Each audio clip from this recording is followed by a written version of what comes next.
दोघे नवरा बायको एका भल्या मोठ्या आलिशान गाडीतून आई वृद्धाश्रमात पोहोचतात आणि वृद्धाश्रमातल्या एका खोलीचा दरवाजा ठोठावतात। तेव्हा वृद्धाश्रमाचा मॅनेजर म्हणतो, तुम्हाला कोणाला भेटायचे आहे? तुम्हाला मी इथे पहिल्यांदाच पाहिलं आहे आणि दुसरी गोष्ट म्हणजे तुम्ही कधीच कोणाला भेटायला इथे आले नाहीत। त्यावर लगेच ती स्त्री आणि पुरुष सांगतात, तुम्ही कोण आहात? आम्हाला सावित्रीताईंना भेटायचं आहे। मी सावित्रीताईंचा मुलगा आणि ही त्यांची सून आहे।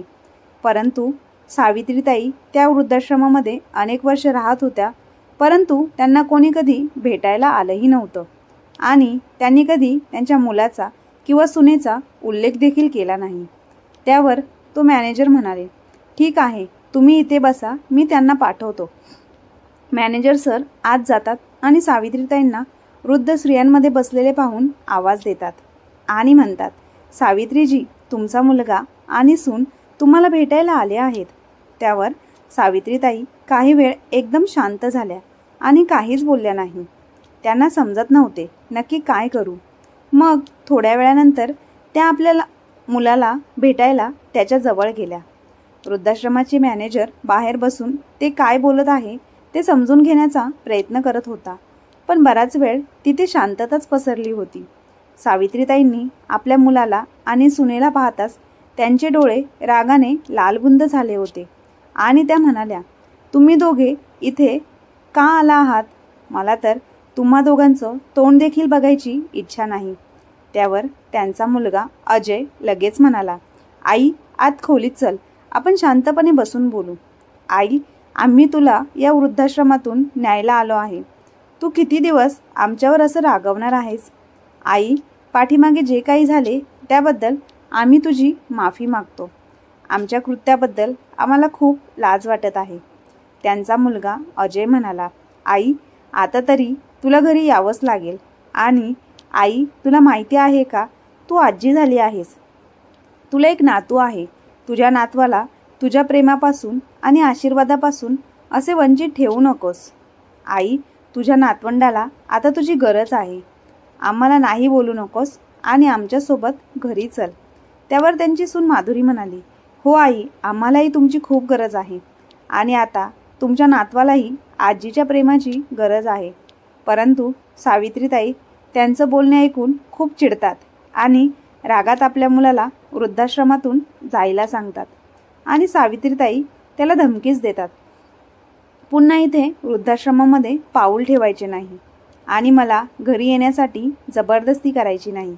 मी इथे खूप खुश आणि आनंदामध्ये आहे। आईचे हे बोलणे ऐकून मुलगा शांतपणे तिथून निघून जातो। त्यानंतर काही दिवस निघून जातात। अजय पुन्हा वृद्धाश्रमात फेऱ्या मारतो। यावेळी तो एकटा येतो आणि म्हणतो, आई, माझ्याकडून काही चूक झाली असेल तर मी तुझ्या पाया पडून तुझी माफी मागतो। मला माफ कर आणि माझ्यासोबत घरी चल। मुलाचे हे बोलणे ऐकून सावित्रीताईंचा राग अनावर होतो आणि त्या जोरात ओरडायला लागतात, तुला समजत नाही का, मला घरी यायचं नाही तरी माझ्या मागे का लागला आहेस?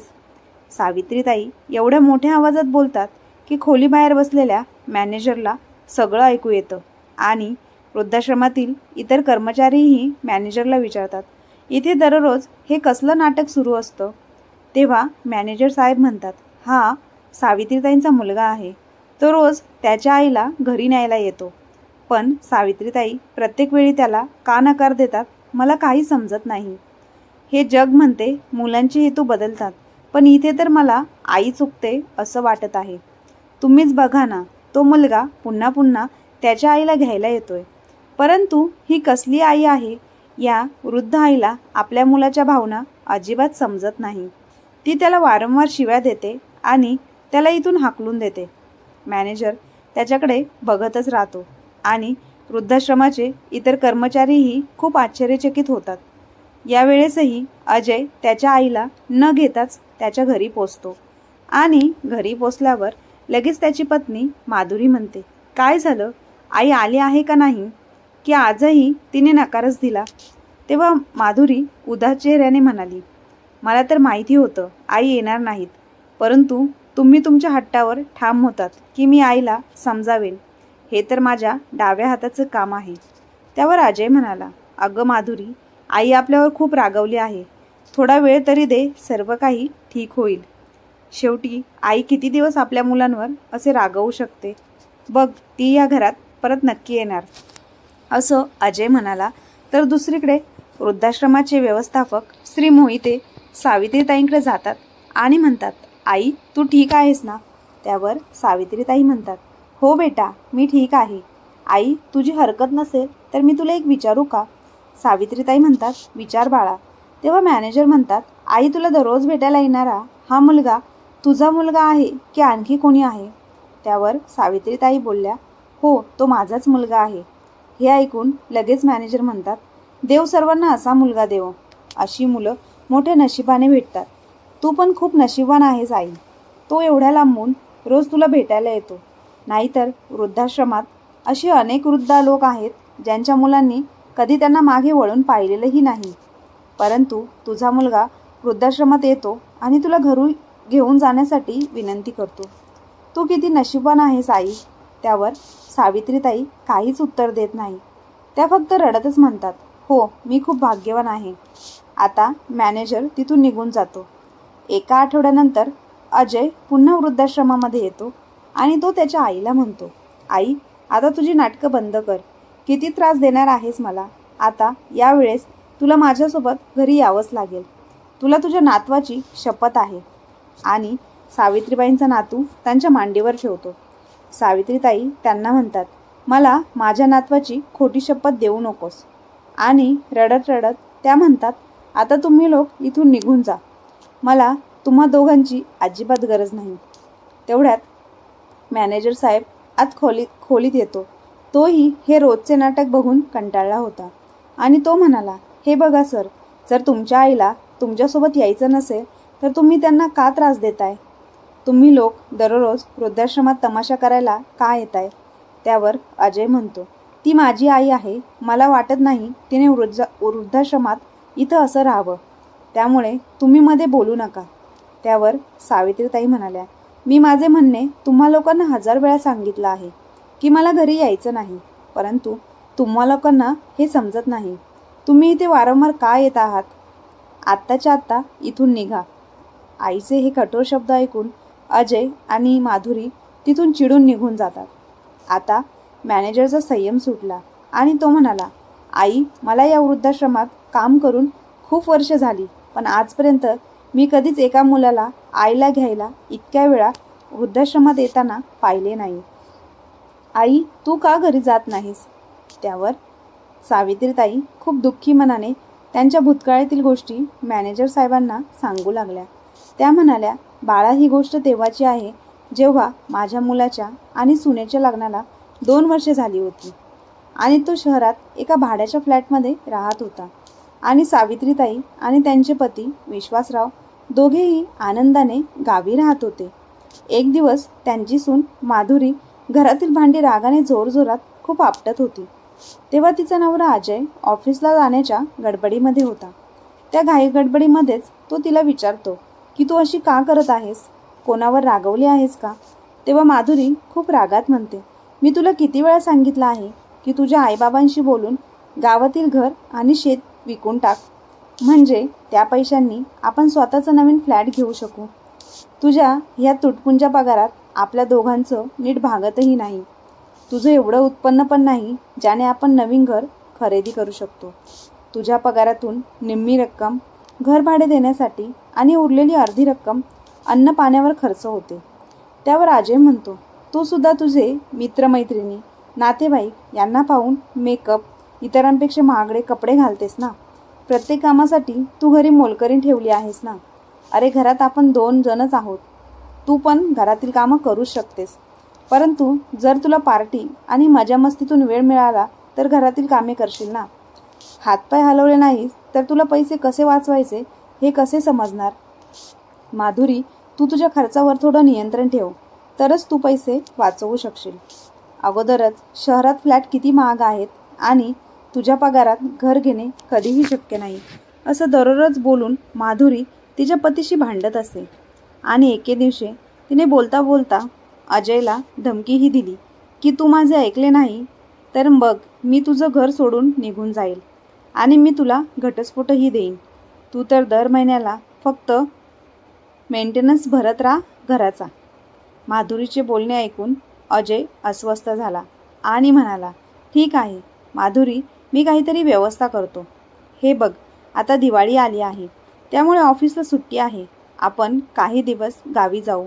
त्यानंतर अजय आणि माधुरी दोघेही गावी पोचले. सावित्रीताई आणि त्यांचे पती विश्वासराव आपल्या मुलांना समोर पाहून खूप खुश होतात. सून घरात येताच अजयने मोलकरणीला हाकलून दिले आणि म्हणाला, अगं आई, आता घरची सून आली आहे, त्यामुळे आता तू घरातील एक चमचाही उचलणार नाहीस. यावर सावित्रीताई म्हणाल्या, सुनबाई, तू खूप प्रवास करून आली आहेस, तू थोडी विश्रांती घे. परंतु माधुरीला हे मान्य नव्हते. तिने किचनमध्ये प्रवेश करून आईबाबांचा आवडता नाश्ता तयार केला आणि सर्वांना प्रेमाने खाऊ घातलं. सावित्रीताईंचे कपडे धुतले, घरची साफसफाई करणे, इतर सर्व कामे ती एकामागोमाग एक करत होती. हे सर्व पाहून सावित्रीताईंना वाटलं की शहरामधली सून असूनही आपली सून किती हुशार आहे. ती तर आमच्या मुलापेक्षा आमची जास्त काळजी घेते. तर दुसरीकडे सावित्रीताई म्हणाल्या, सुनबाई, तू मोलकरणीला तर काढून टाकले आहेस, परंतु तुझ्या वडिलांना गुडघेदुखीचा त्रास आहे आणि म्हातारपणामुळे मी पण जास्त काम करू शकत नाही. मला लवकर थकवा जाणवू शकतो, धाप लागते. त्यावर माधुरी म्हणाली, आई, मी इथं असताना तुम्हाला कशाची काळजी करण्याची गरज नाही.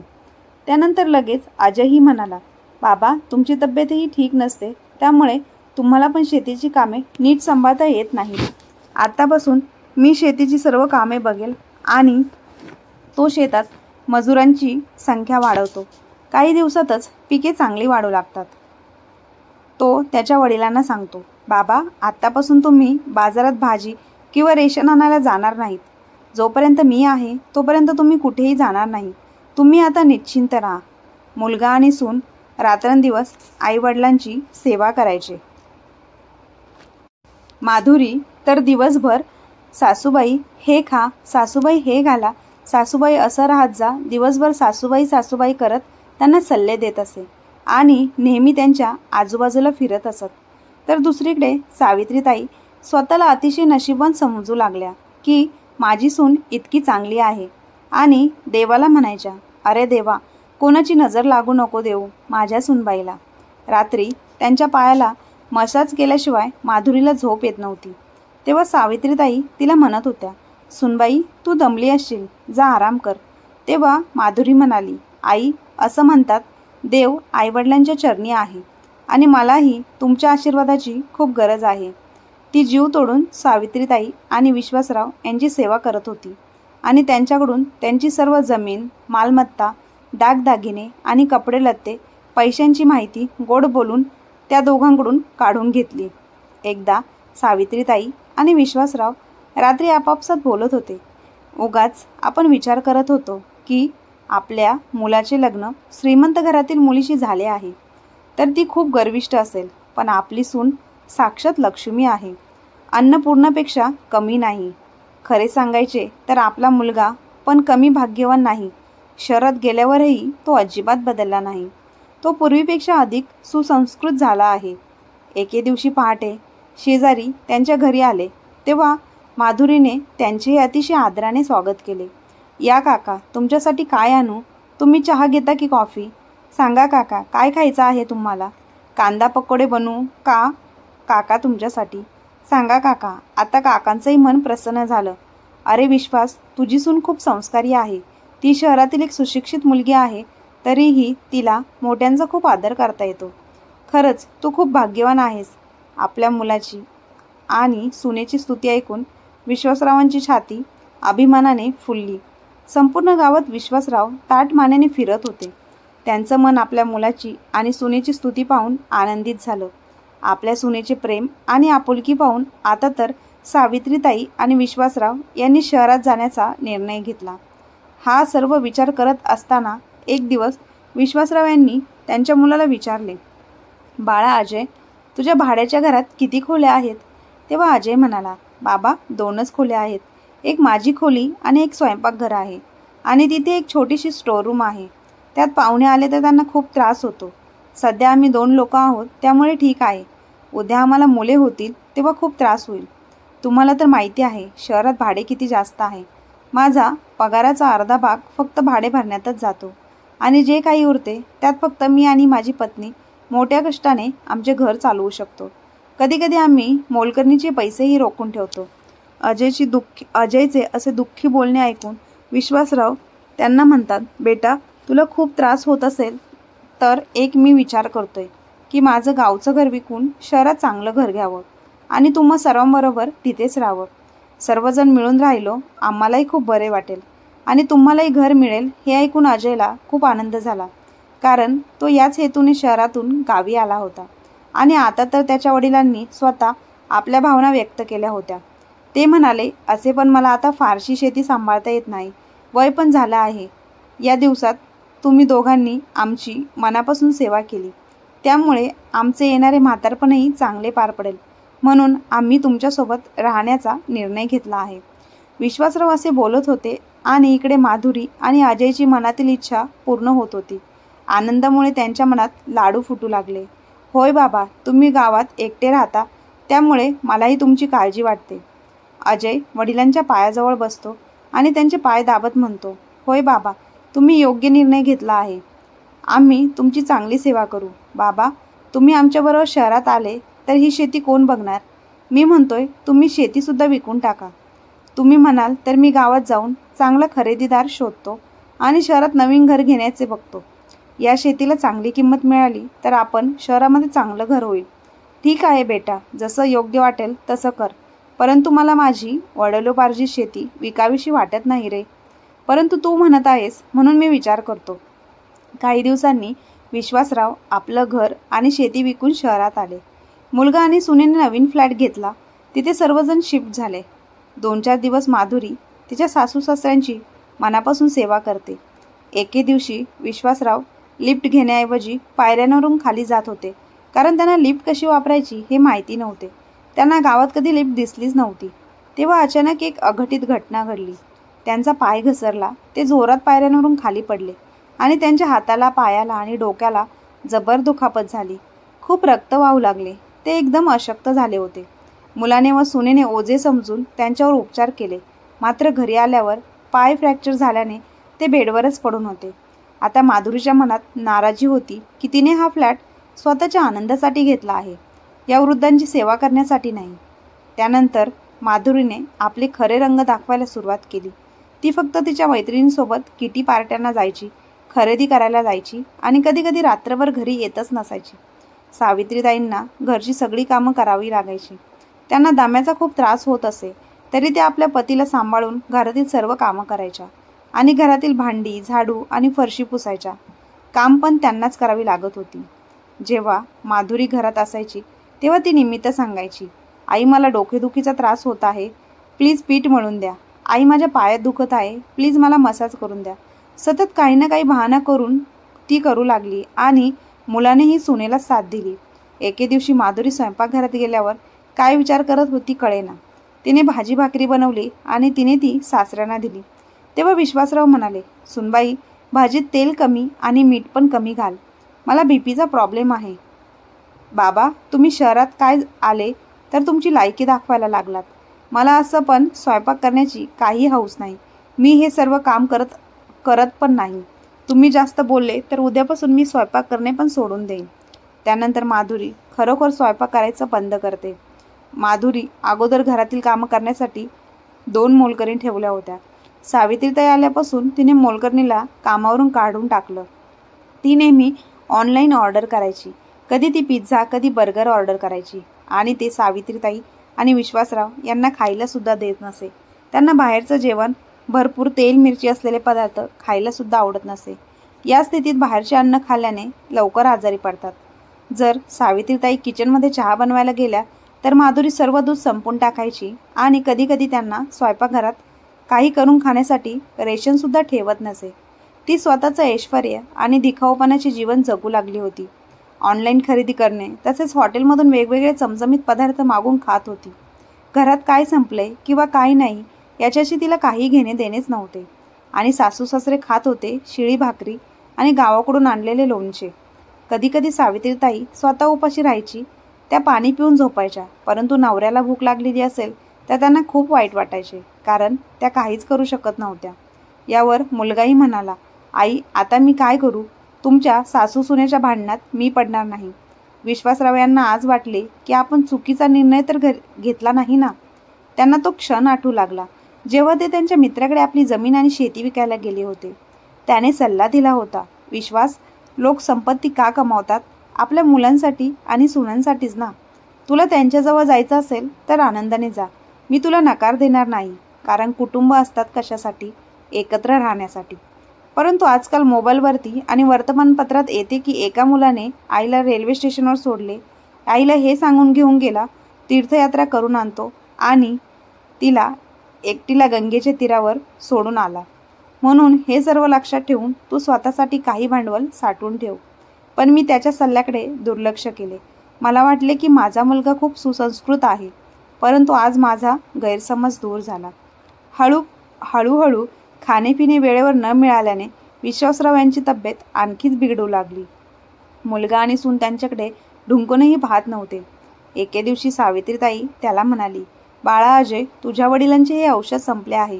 त्यांना हे औषध आणून दे. त्यांची प्रकृती खूप खालावली आहे. त्यांना काल रात्री झोप येत नव्हती. हे ऐकून नशेत गुंग असलेली माधुरी म्हणाली, आई, तुम्ही काही कमवत नाही आणि दिवसेंदिवस औषधांच्या स्लिप्स आपल्या मुलाला दाखवत राहता. त्यावर सावित्रीताई म्हणाल्या, सुनबाई, हे घर आम्ही आमच्या पैशाने विकत घेतले आहे, ज्याचा आज तुला अभिमान आहे. कालपर्यंत तू माझी खूप सेवा करायचीस आणि खूप गोड बोलायचीस. आता आम्हाला समजलं की तुम्ही लोकांनी आमचं घर बळकवायला हा सगळा सापळा रचला होता. आई, तुम्हाला आता समजलं आहे तर तुम्ही लोक इथं काय करत आहात? तुम्ही इथून जात का नाहीस? इथे तुम्ही लोकांसाठी काय ठेवलं आहे? बेशरम लोकांसारखे इथे का पडून आहात? तुम्हाला काय वाटतं, तुमच्या म्हातारपणात तुमची सून तुमची सेवा करेल, तुमची मालिश करेल? हे सर्व काम मी माझ्या आईचे पण करणार नाही, तर सासू काय महत्त्वाची आहे? मला माझा स्वतःचा फ्लॅट घ्यायचा होता, म्हणून मी अजयला म्हणाले, चल आपण गावी जाऊ. आणि आता सर्व सत्य तुम्हाला समजले आहे. एवढं बोलल्यावर माधुरी हसायला लागली. ते ऐकून विश्वासराव गप्प बसले नाहीत. ते म्हणाले, सुनबाई, हे घर मी तुला विकत घेऊन दिले हे तू विसरू नकोस. मग काय झालं, तुम्ही उपकार केलेत का? हे घर माझ्या पत्नीच्या सावित्रीच्या नावावर आहे. अहो बाबा, जेव्हा नोंदणी चालू होती तेव्हा अजयने गुपचूप त्या पेपरवर माझी स्वाक्षरी घेतली आणि आईची दुसऱ्या पेपरवर सही घेतली होती. तो वकील अजयचाच मित्र होता. तुम्हा लोकांना वाटले तुमचा मुलगा आणि सून खूप सभ्य आहेत, म्हणून आता तुम्ही हे पेपर वाचण्याचा प्रयत्न करा. ही घरची कागदपत्रे आहे. नुसतं बेडवर पडून तुम्ही सगळ्यांचा त्रास दिला आहे. तुम्ही दोघे पैसे कमावत नाही, असे म्हणत माधुरी नेहमीप्रमाणे तिच्या मैत्रिणींसोबत फिरायला निघून गेली. विश्वासराव रात्रभर हाच विचार करत राहिले. त्यांच्या मुलांनी त्यांच्यासोबत केलेली फसवणूक, त्यांचा घात त्यांच्या डोळ्यासमोरून जातच नव्हता. सकाळी सावित्रीताई उठून बाहेर जाऊन विश्वासरावांसाठी चहा आणि नाश्ता घेऊन आल्या आणि त्यांना देण्यासाठी रूममध्ये गेल्या. तर त्यांनी समोर पाहिले, विश्वासरावांनी स्वतःचे जीवन संपवून टाकले होते. मुलाने केलेला विश्वासघात त्यांना सहन झाला नाही आणि त्यांनी स्वतःचे जीवन संपवून टाकले. विश्वासरावांना मृत अवस्थेत पाहून सावित्रीताईंना चक्कर येऊन खाली पडल्या. सावित्रीताईंचे तर आता पूर्ण आयुष्य उद्ध्वस्त झाले होते. त्या खोलीत पुतळ्यासारख्या पडून राहिल्या होत्या. नंतर त्यांच्या मुलाने कसं तरी करून स्वतःच्या वडिलांचे अंत्यसंस्कार करून हात झटकले. आईचे आयुष्य तर पूर्णपणे उद्ध्वस्त झाले होते. आता आईच्या आयुष्याला मुलगा आणि सुनेने मिळून नरक केले होते. लगेच त्यांची सून माधुरी येते आणि म्हणते, आई, तुमचा शोक संपला असेल तर घरात खूप कामं आहेत, ते कामं करा. असं खोलीत पडून राहिला तर बाबा परत येणार नाहीत. आता दिवाळी येत आहे, हा घ्या झाडू. पाठदुखीचे निमित्त आता पुरे झाले. साफसफाई करण्यासाठी उठा. आता खूप शोक झाला आहे. बाबा आता गेले आहे तुम्हाला सोडून. साफसफाई केल्यावर स्वयंपाकघरात भांडी पडली आहेत, जा आणि ते देखील साफ करा. माझे मित्र आणि मैत्रिणी दिवाळी साजरी करण्यासाठी माझ्या घरी येत आहेत, तेव्हा हा तुमचा रडणारा चेहरा आधी नीट करा. सावित्रीताईंनी 2-4 दिवस नीट जेवणही केले नव्हते. सुनेने त्यांना एकदाही आई जेवल्या की नाही हे विचारलं सुद्धा नव्हतं. पण हो, काम त्यांच्याकडून जबरदस्तीने करून घेत होती. आता सावित्रीताई खूप अशक्त झाल्या होत्या, तरी त्यांच्या सुनेच्या आग्रहास्तव त्यांनी रडत रडत काम करायला सुरुवात केली. आता त्यांना खूप भूक लागली होती. सर्वांसाठी स्वयंपाक करून सर्वांना खाऊ घातल्यावर जेव्हा ते स्वतः जेवायला बसल्या तेव्हा त्यांची सून येऊन म्हणाली, काय झालं आई, तुम्ही तर शोक करत होता ना, आणि इथे आता गरमागरम पदार्थही खातात. सुनेचे असे कठोर शब्द ऐकून त्यांची भूक पण मरण पावते. प्रत्येक भाकरीसाठी त्यांना तासनतास वाट पाहावी लागते. तेव्हा त्यांची सून कशी तरी एक भाकर त्यांना खायला देते. सावित्रीताईंना आता त्या घरात विश्वासरावांशिवाय राहणे खूप मुश्किल झाले होते. आपल्या सुनेच्या रोजच्या त्रासाला कंटाळलेल्या सावित्रीताई एके दिवशी रात्री गुपचूप वृद्धाश्रमात पळून गेल्या. कारण त्या घरात त्या मोलकरणी झाल्या होत्या.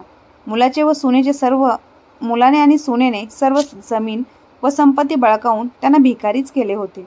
जेव्हा त्या वृद्धाश्रमात पोचल्या तेव्हा मुलगा आणि सुनेने त्यांची साधी विचारपूस पण केली नाही आणि त्यांना भेटायलाही आले नाही. नंतर काही महिन्यांनी कळलं की माधुरी गरोदर आहे, ती आई होणार आहे.